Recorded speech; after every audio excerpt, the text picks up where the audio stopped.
Welcome to Ultimate DIY, where you learn to be your own handyman.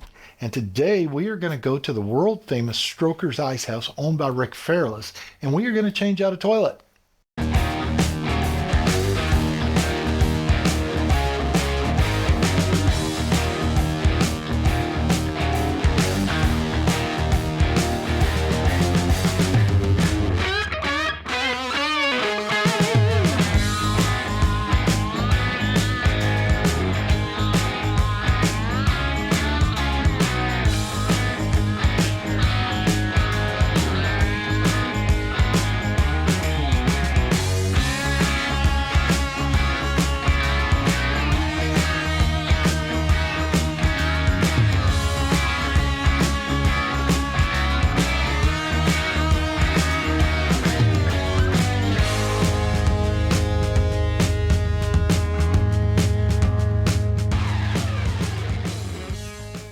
Okay guys, this is not just any toilet change out. This toilet is very unique, and let me explain why it's so unique. A normal toilet is going to have a flange mounted on top of a PVC pipe. This building was built many decades ago, I believe back in the 1950s, and they did something a little different back then. They used a lead pipe. A lead pipe will actually come up and they bend it over the flange and then they will solder it into place.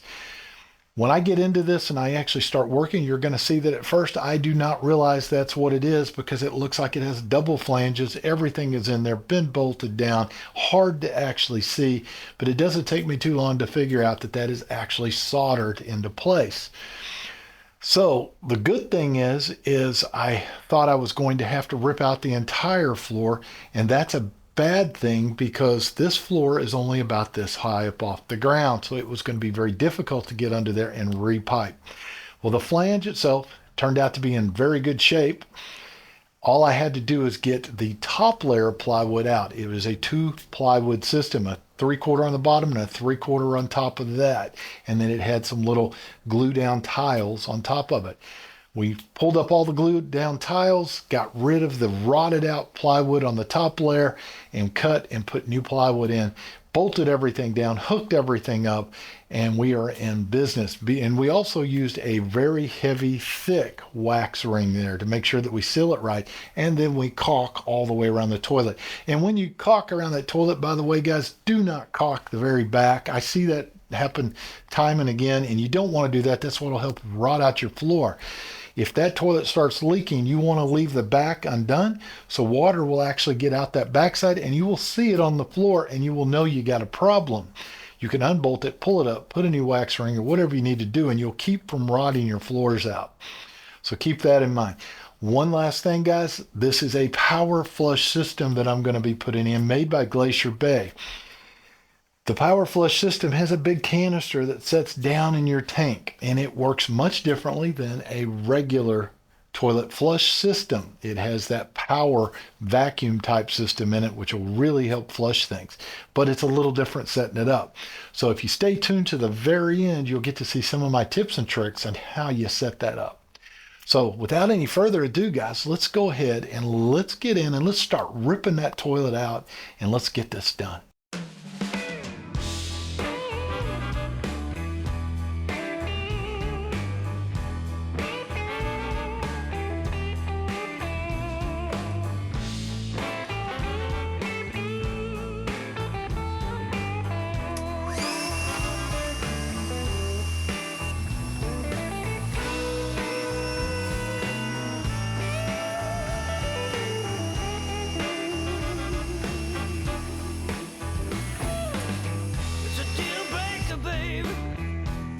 When you treat me like you do.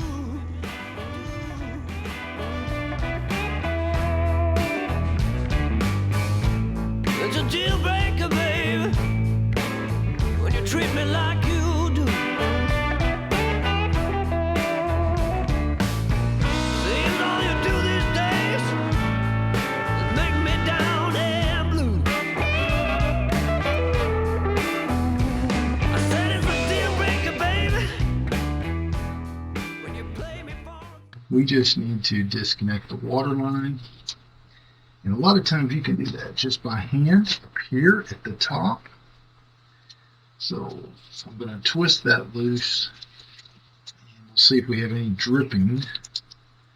We have a little bit that was there, not much. And I'm looking to see if I have still water coming out of here. I do not. So it looks like the valve's good. Somebody changed this not too long ago. That's a good quarter turn valve.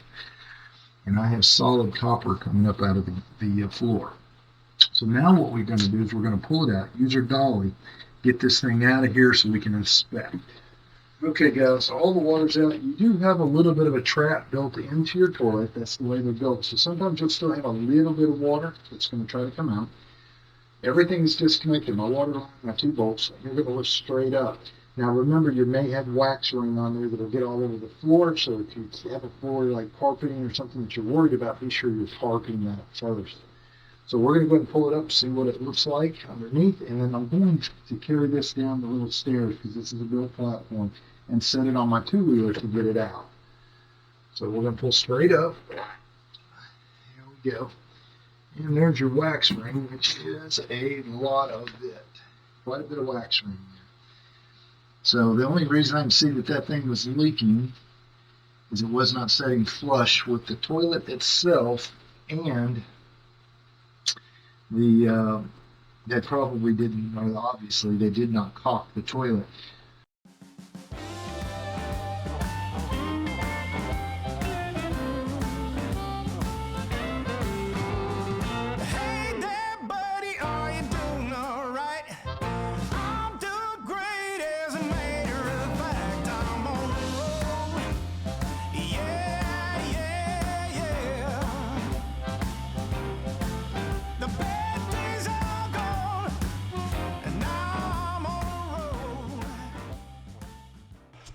Okay guys, so now we're going to take a close look at this and see what we've got here. Best case scenario is this rod is just confined to a small area that we may be able to patch. But I'm kind of curious on what kind of flange that they have on here. It looks a little different. So we're going to test that and see. I would wear some good gloves just to make sure that you're not getting any of this junk on you. You don't know what the hell's underneath this thing in an old toilet, and you don't want to have the sticky stuff all over. Get yourself a good trash bag like this, and I use a screwdriver and a scraper for all this part. So we are going to have a screwdriver right here, and my scraper is right here. So the very first thing I'm going to do is start getting this stuff off. So I can kind of see what we have, and I can tell you right now, we have Phillips screws holding this flange down. I'm trying to look and see what that kind of pipe is down there that they are using. We have a lot of breakage right here.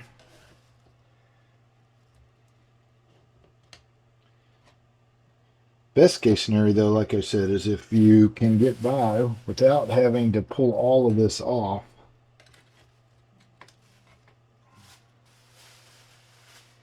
Looking like the regular, just plastic flange.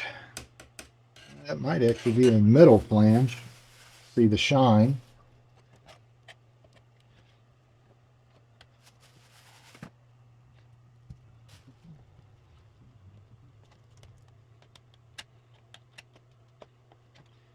Now these have the adjuster sides on them here, but it does not look like here that they were using those. They did on this side. There's that one.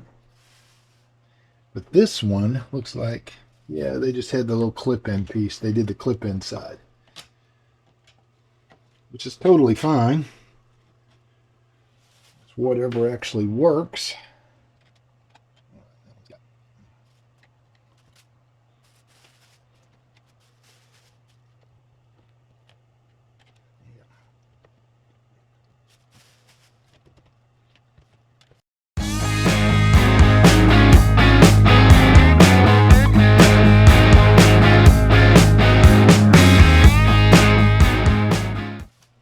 Now, one of the things you need to know before you go get a toilet, guys, is you need to know which toilet you're getting. Now, a lot of these toilets are going to be 10 or 12. 12 is the most common and what you want.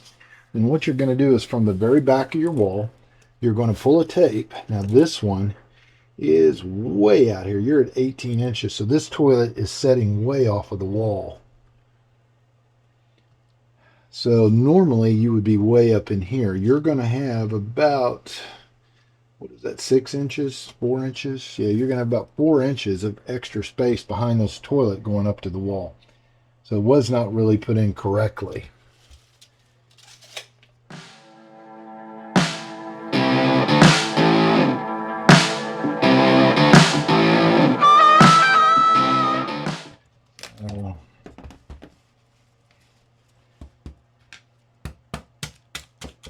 Have a lot of rot through here. So in this section, and I see a split, which means there's probably going to be a floor joist right through this area. This is all rotted. A lot of rot here.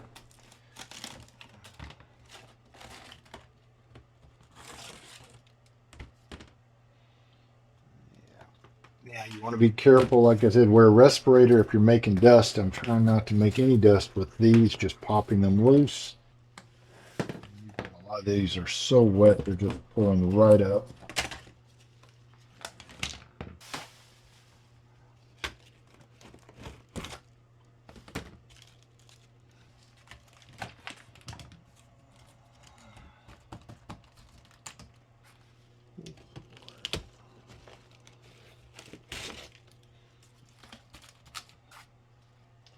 And we have rot, guys, all the way back even into here. So it's a lot of rot.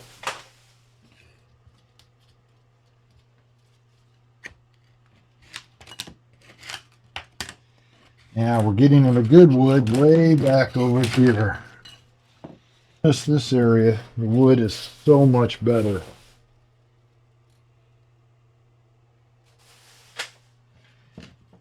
Because now it's becoming harder to scrape up. So it's looking like we're going to get stuck cutting out most of this section. Go ahead and take this one. See, look at that, guys. Nothing holding that down. And moisture has been getting underneath here. So we may take one more out here. Good wood there. Looks like it may be, yeah, turning good here. So it's this whole piece.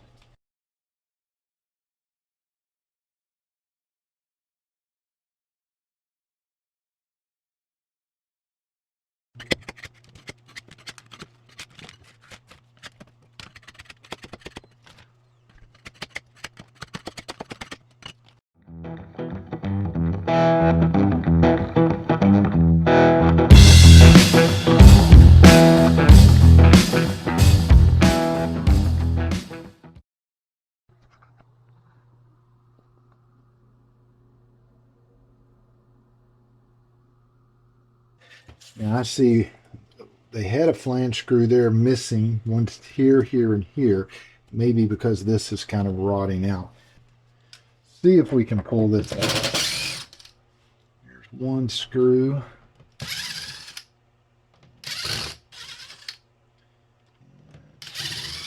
mean, the screws really aren't even holding much here.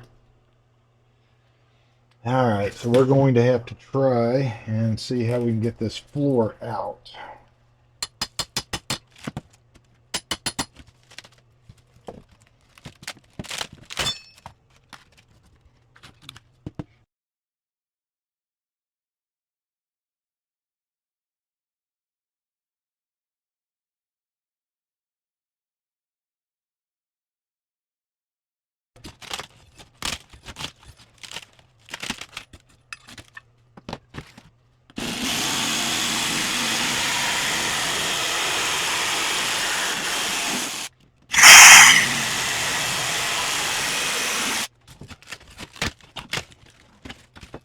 So it looks like they did a whole second layer, which could be good because if we can get this top layer off and it's not too damaged under, we just go ahead and put another one over that.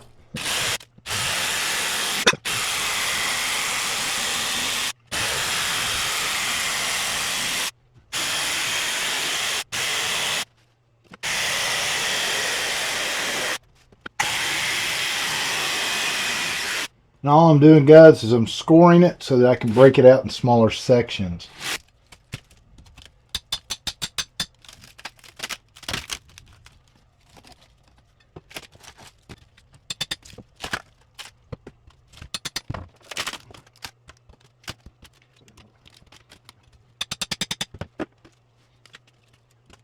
See, so we're 35 right there off the wall.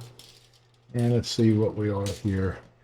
Now there I show a big difference. So it should come back this way more, like that. There. So there we're at about 35.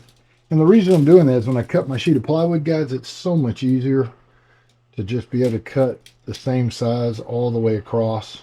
So 35 and 35. Now I'm going to make my mark. I'm going to use a marker here so that it doesn't come off as I start cutting. You can use a pencil like I have there. And we're going to cut it.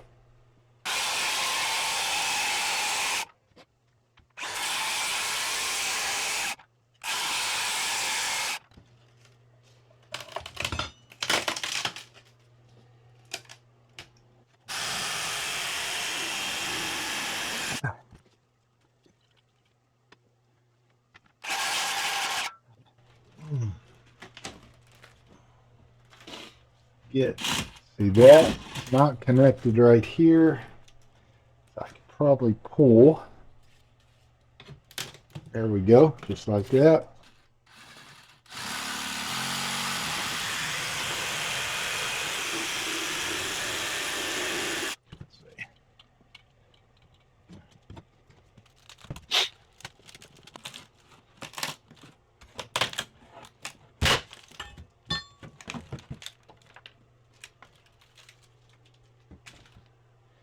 Okay, pretty solid under most of this, guys. We just had the one piece over there. We still got to get out around the flange. We got to saw the wood move. There it is. Now, if you put your hand on the flange, that's why you need gloves, because of that old wax, but you can keep from breaking your flange. There we go. Be very careful not hit your pipe.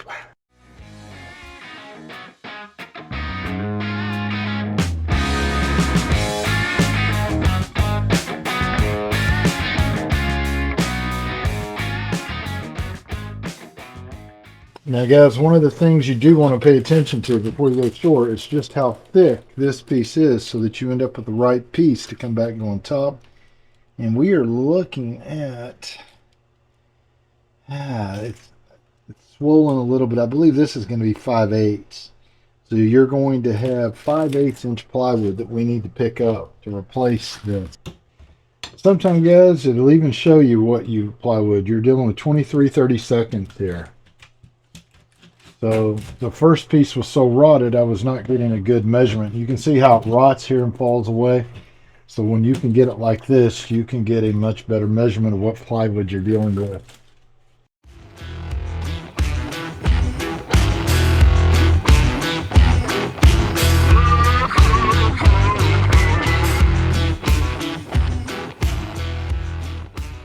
Okay, guys, so before we actually put the floor down and cut it, we're going to go ahead and go over the toilet real quick, let you know what we're putting in. We're putting in a Glacier Bay, which is solely owned by Home Depot. You're only going to get this toilet at Home Depot. I picked the solid one-piece unit for ease of installation, but mainly because of that 18-inch air gap we have, basically meaning that you've got about 8 inches of air behind the toilet and the wall. A little worried about people leaning back and breaking that seal. This way I don't have to worry about that. This is the unit that's going to also be able to flush 7 billiard balls at one time. It has chair height, which means it's a little easier for taller people to get it on and off of the toilet. It also has the soft close seat. And this has the power flush system, which helps it flush a little better. And that also goes hand in hand with this 7 billiard ball. One of the things I want to point out to you, though, guys, is that plywood is expensive. And I'm going to have to cut that in a couple of pieces to get it up underneath. So I don't usually play with the plywood and try to make it work right off the bat. What I'll do is I will take my unit out of this box and I'll use this cardboard as a template. That way it's free, it's quick, and I can make quick adjustments before I go cutting up my plywood. So that's something that may help you. So that is the big reason I want to go ahead and go over the toilet. Now I'm going to cut this open, pull the toilet out, and use the cardboard to start making our templates. So let's get to it. All right, guys, let's see what we got in here. We have some instructions right off the bat. Please read instructions carefully. missing or damaged parts, do not return to the store. Contact them. They will take care of it. There is going to be your wax seal and your little plastic covers, and your hardware will be inside of this box. Set that aside. See if there's anything else. It looks like all of this is a great big cardboard piece just to make sure things don't get broken. I'm going to set it over there, and our unit is setting directly below here. I'm going to tilt this back so that you can kind of see where we are here. And here is our big unit and the big flush canister right here. Now you're going to have your top is going to be in here beside it. So before you pull out the unit, I would pull the top out of here. It's going to be right here. Actually, this is the seat. The top is down in the back. Yeah, so this is your seat. Set it aside.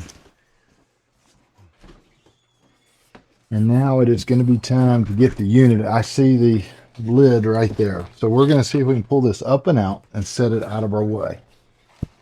So it's just, there we go. Just like that. Inspect it, make sure that we are good to go. There's your Glacier Bay stamp. Now, when you're looking for part numbers and things for this, guys, they're going to be listed right here. So you will know exactly what you have. And it is going to look very much like this right here. So this is going to be your fill valve. Your flush valve is here. This is going to be a water adjustment screw right here. So we will go ahead and install this. Should be pretty simple. Everything there is already hooked up for us, including the chain. So we're going to set this aside. And now, let's see, see what else we got down in here. There's our lid. Now I would suggest right off the bat, going ahead and taking a look and make sure that lid has not cracked, because it is right at the bottom of the box, and if it gets thrown around, it could have a crack in it. So you want to make sure everything looks good. And this also gives you some really good information, guys.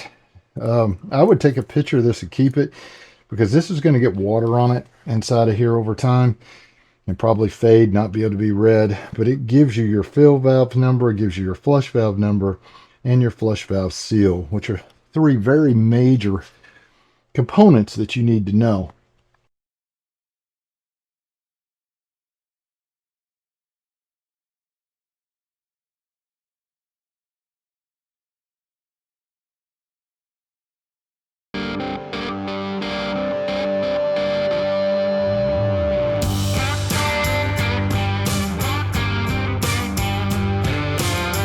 The very first thing we're going to try to start doing is figure where we're going to want the split. Now, obviously, I'd like to have this as one piece, and I want to wrap this around. I could go this way and around, which may be a little easier, and I think that may be what I end up doing.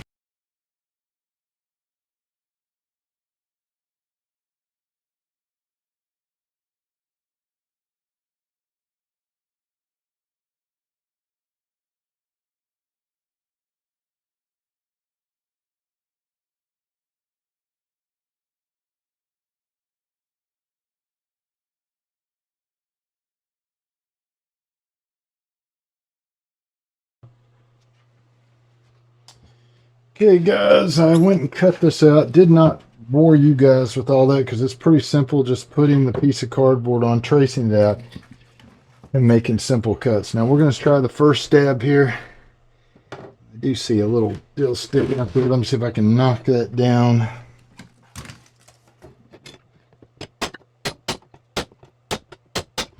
All right, let's see how this works. We may have to do some adjusting to make it fit exact. Let's see where it comes out.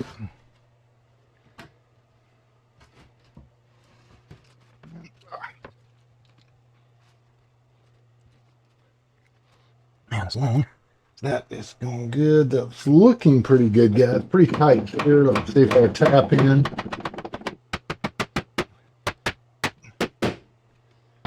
Not bad. Not bad at all. That is not bad. Now we got to try the back one. Hopefully fits.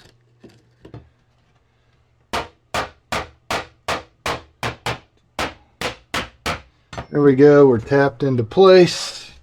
Got the nice opening there, and we can foam this. Everything looks good. Now we're going to grab our anchors and anchor this flange down, and then see if we can get our toilet installed.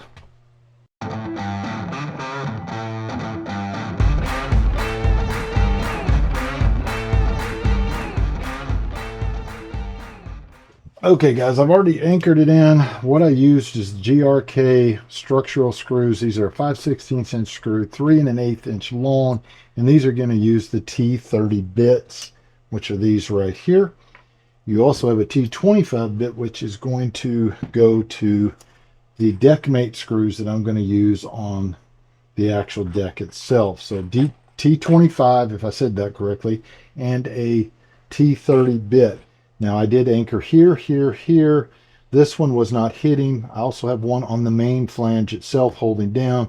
Have some little nuts kind of locking this in at about 18 inches off, which is what I believe where that toilet is going to set. Remember, normal toilet, you want to have the center of this at 12. They do have some 10-inch models as well, but this is a very unusual situation on this particular build. So we have that. This is the normal wax ring that came with the kit. We are going to put a thicker one on to make sure that it's really thick and covers all of this area where you have the lead, where they've lead melted on here to mount that. Everything looks to be pretty level. So now let's take the 1 5/8 inch screws, and we are going to put them here. Now the 1 5/8, the reason I picked that, I said earlier, and I thought it was 1 1/8, but it's 1 5/8. It's because it will barely make it through both sheets of ply. So you're going to want to put quite a few good ones in here. I'm going to try to sink it a little bit deep so I can go back and caulk over that to paint. So you don't have to be in any particular spot here because you're just hitting the previous ply that's there. You're not worried about hitting a joist. So we're going to take it and just like that below the surface so I can caulk that.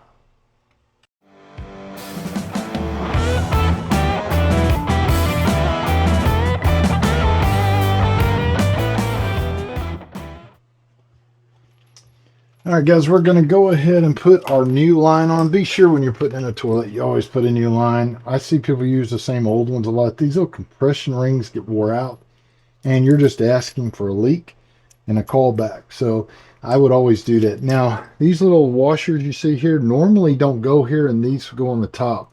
What I'm trying to do is lock this in because this old flange is very wobbly as far as the places in it. It's not really tight.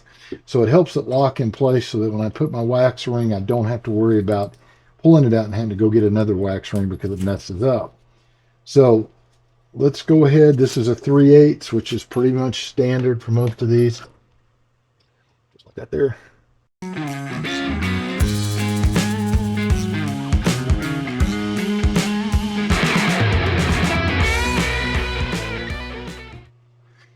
Okay, so let's go ahead and try our dry fit and see if the bolts need to be moved.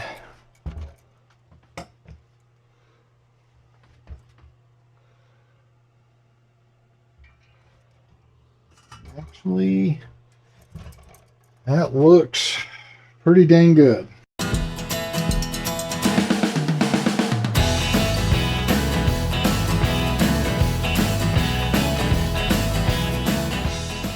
So we are going to go ahead real quick and put on the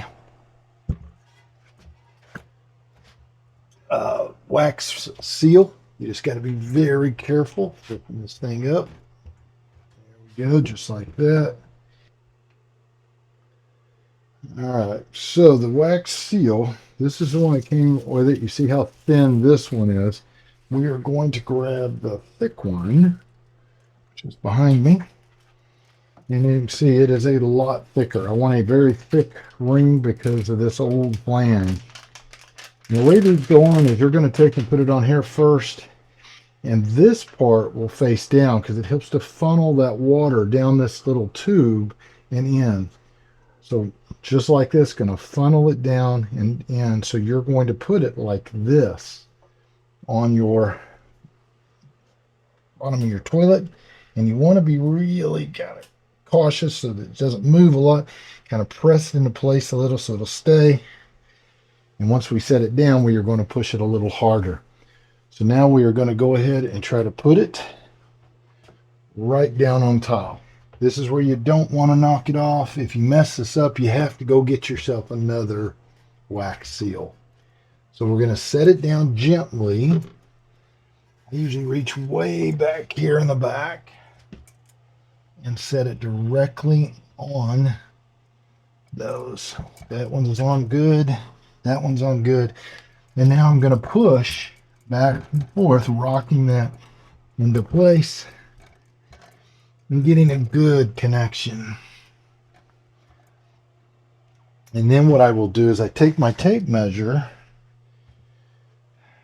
wherever it is in this mess, and I'm going to pull off the wall. So right now that is 6 5/8. We are 6 3/8. We're going to change that up just a little. That's there we go. That is exactly even.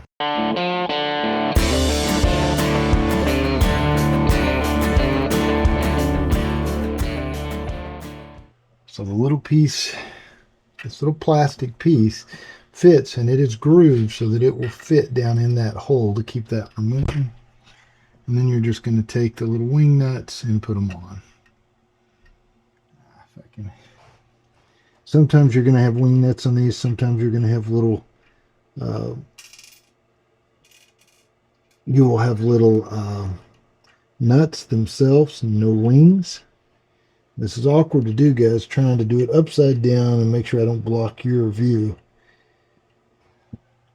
May just have to block it for a second anyway, just to get it going. There we go. Now you want to kind of hold that in place a little so you don't twist it out of its spot.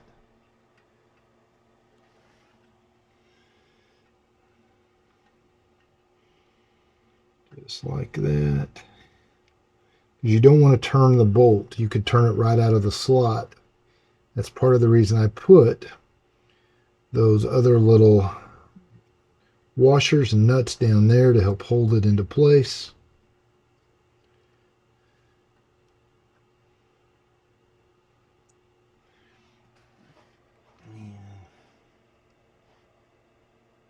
There we go. Now we're going to do the same thing on the opposite side.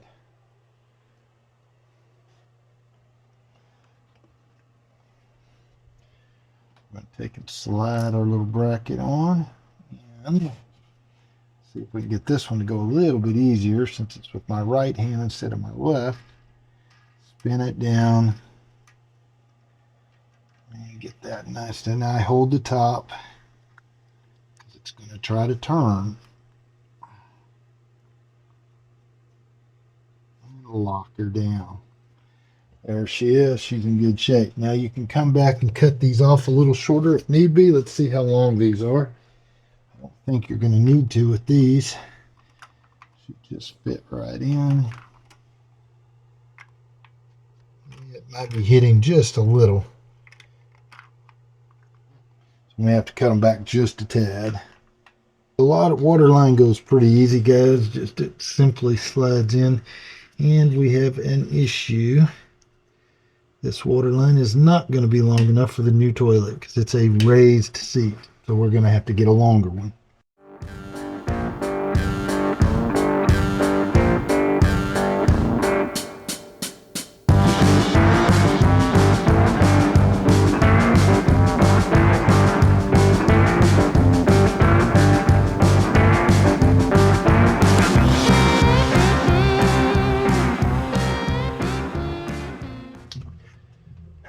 All right, guys. Well, the last thing we actually do before we leave is we are going to put on this soft close seat. Now they're pretty much the same on most of them. Sometimes they're different. Like this one has some gaskets. I'm going to show you where that goes in a minute.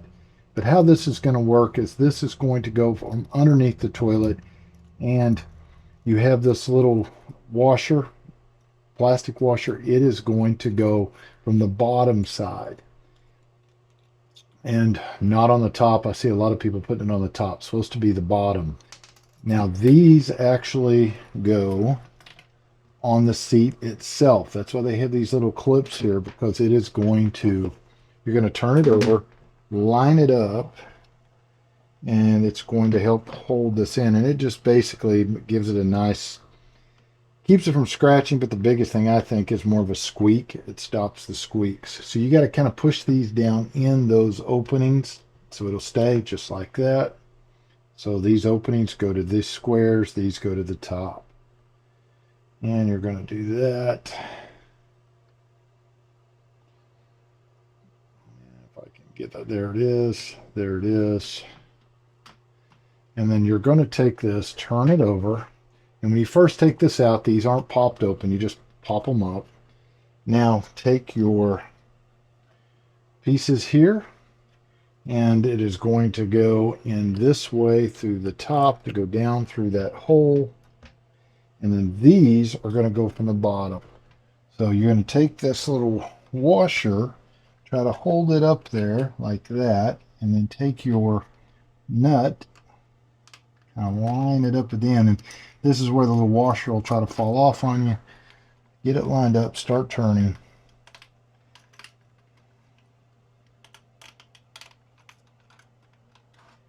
See if I can. It will tighten itself into place, and you'll be able to hold that and use a screwdriver from the top side and get it tightened down pretty good. And you just do that on both sides. I wouldn't tighten it all the way till you get your other side on. So we're going to take that apart.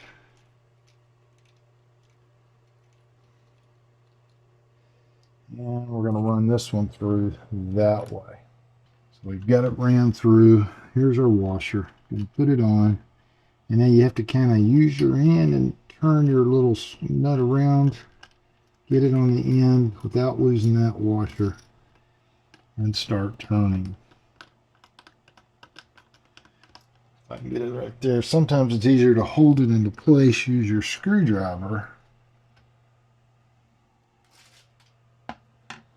to tighten from here. Just like that. And it's tightening up.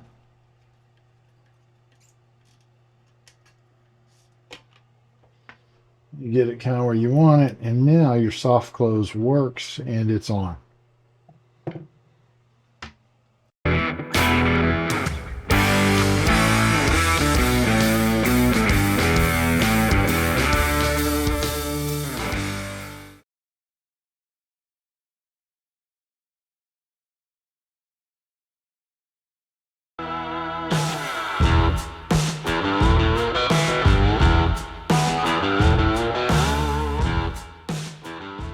Alright guys, I wanted to show you a couple things here on this unit.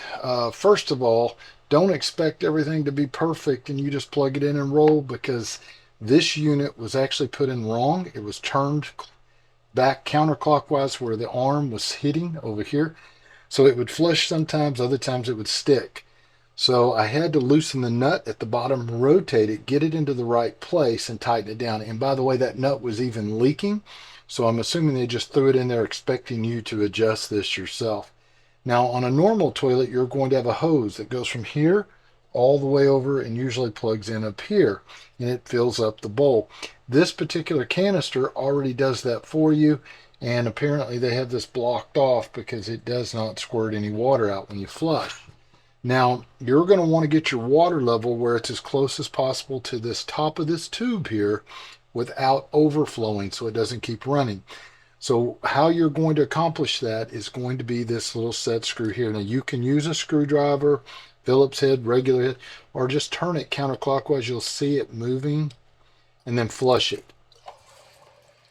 You'll see that the bar comes up, it sinks back into place and locks. That's where it actually fills up your bowl when it's all the way up. And now it is filling up the tank. And as this rises, it should shut this off. If you have this set too high, though, it's going to go over the little pipe right here. So let's see where it stops. We should be getting a little fairly close. Give it a few more seconds. And there we go. We could come up a little higher so we have a little bit stronger. So I'm going to try to go, let's see, I think we go clockwise to raise. Try that.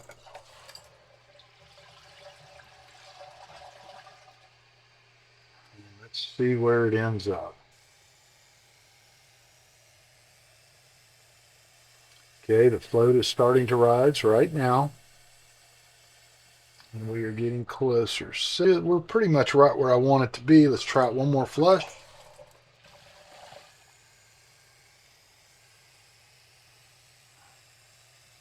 So clockwise will raise it, counterclockwise will lower the water in the tank. And you want to, like I said, have it as high as you can for maximum flush, and we are perfect. That's right where I'd like to be. So we are good to go now, no leaks. And I'm going to go ahead and put the lid on. We'll paint the floor, and we'll be out of here.